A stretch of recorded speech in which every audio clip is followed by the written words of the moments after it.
aren't, and their taxes levy is quite high. They you know, we've got an ongoing certiorari filings with these people. Oh yeah, and then some. I don't like the way they've proceeded in the past, and I'm not going to give them any room for maneuver. That, you know, if that's the. All right, I will contact the club, and I will contact the attorney that's representing us for them, Mark Tools. There's no negotiation here. Either they owe us the money or they don't. Yes, put an ultimatum by this date, please. Yes. Otherwise, we're going to proceed. The town board is going to proceed with foreclosing proceedings. Perfect. Okay. Great. And that's perfect. Thank you, Mr. Mecca. That's very helpful. Thank you. There's one other property that we have to deal with?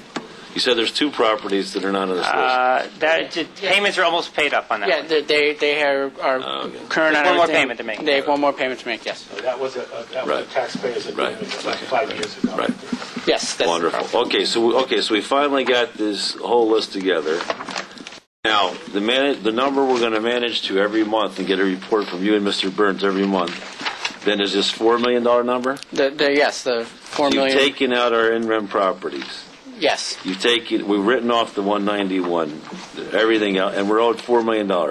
Yes, but that in that number includes the in-rem November properties, and of those we're going to be taking ownership of 4 in the next month, pending the judge's ruling. Okay, but right now right now, yes, $4 million.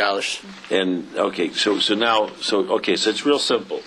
This is the. I know this is not. Doesn't feel like a historic moment. I know it, but this is historic. Okay. This is historic. It's been a year in the making, pulling together our town attorney, our town accountant, and our town controller, and this is fundamental. And Mr. Mecca's group, because this is a number that should be at every town meeting, because we want this $4 million number to come down to $2 million by next year. There's no reason for people not to pay us. It just shouldn't happen, because our interest, we're like the most expensive bank in town. The people that aren't paying us own their properties, because most people pay their taxes through the bank. So it just makes absolutely no financial sense for them to come to us. So what I want to do, Mr. Noto and we just talked about this issue, Mr. Mecca, is we want to have the properties for each of these categories, the property list Mr. Goodwin's putting together for each of these properties, correct? Yes. And we need to have a systematic sending of you send in letters to people that don't pay anyway. But I want to have a very clear schedule of Mr. Noto's drafting these letters that go out. And then we should probably be filling up with phone calls. What was extraordinary is, we got to the end of this process. Here you are on 14 of these properties in 2006, 4 or 5 years after the fact. I didn't know. I mean, we had a couple of properties where they said, I don't even know that I owe these monies. And so, oh my gosh, let me pay you. So that shouldn't happen. What we just need to do, we got a wonderful tax receivers department. Let's now come up with a strategy, a process where we call them systematically on the list over the course of a 2 or 3 week period when things are slower, and let them know that they owe these monies and that they're paying exorbitant interest rates. In fact, I think, as everybody knows, is because it was in the journal news, I missed a property payment, not because I wanted to, because I overlooked it. And thank goodness the political opposition told the newspaper, so I found out so I could pay it immediately. Otherwise, I would have been paying exorbitant interest rates up until today. Now, obviously, we don't want that to happen. We want to get our $4 million number down. So I'm hopeful this time next year, everybody will recognize that this is indeed a historic moment. And when that $4 million number is a $2 million number, they're going to say, oh my goodness, Mr. Supervisor, wasn't that a historic moment, December 17th, 2009? I'm writing it down. All right, Mr. Goodwin. Thank you so much. Thank you, Mr. Noto. Thank you, Mr. Mecca, for all your hard work on this. Thank you, Mr. Burns, for all your hard work on this. I think this is, it is indeed a historic moment. And again, that's what, as Mr. Terenzi said earlier tonight, that's what saved the town finances this year. Otherwise, we would have had to take out a TAN.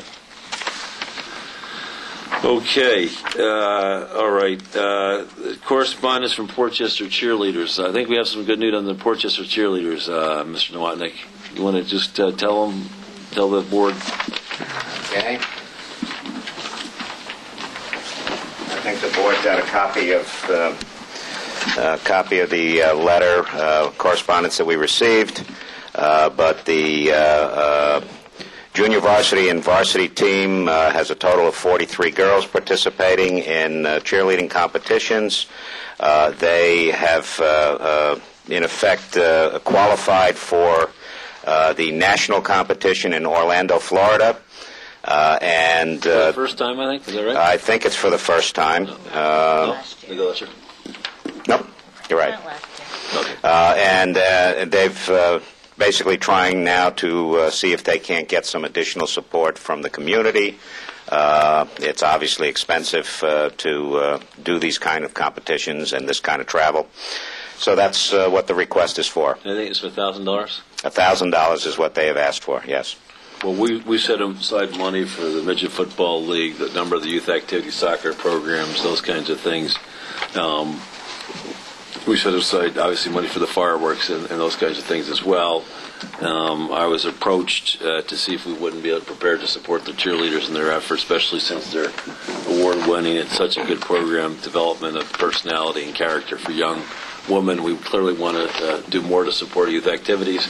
So I said I would take this up with the board, but I'd like to recommend that we finance the $1,000. I think it's certainly a nice thing for us to do. Just so you know, my daughter was on this team last year. And they did go to Florida. It's great because it keeps them very organized. They have practice every day, keeps them occupied, so they don't say, "I'm bored. What am I going to do?" So it is a good program. And they're tremendous athletes, right? I mean, They're in fantastic. great shape. Yeah.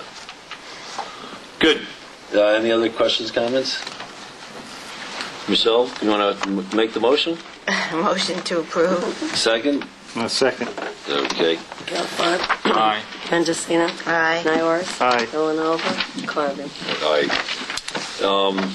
Okay, now this is not on the agenda. I apologize. I sent the board an email earlier this evening. Skipped a couple. Did I skip it? Did I miss it? What happened to the council? Oh, no, that's, no, I've talked to this. Okay, and what about the copier lease program? No, I'm saving the best for last. Well, we've actually asked to remove that. Oh, even better. The copier lease, yes, I did send you an email out earlier. We are having a bit of a bidding competition as it continues. I just today received Okay, a... if it's off the agenda, let's Okay, great. Beautiful. Thanks very much, Mr. Nowotnik. Okay, I'm trying. I have a bet You we have can get one of this these? thing done by 9:30 tonight. Then Do you have one of those? Yes. I'm joking, but Thank you. so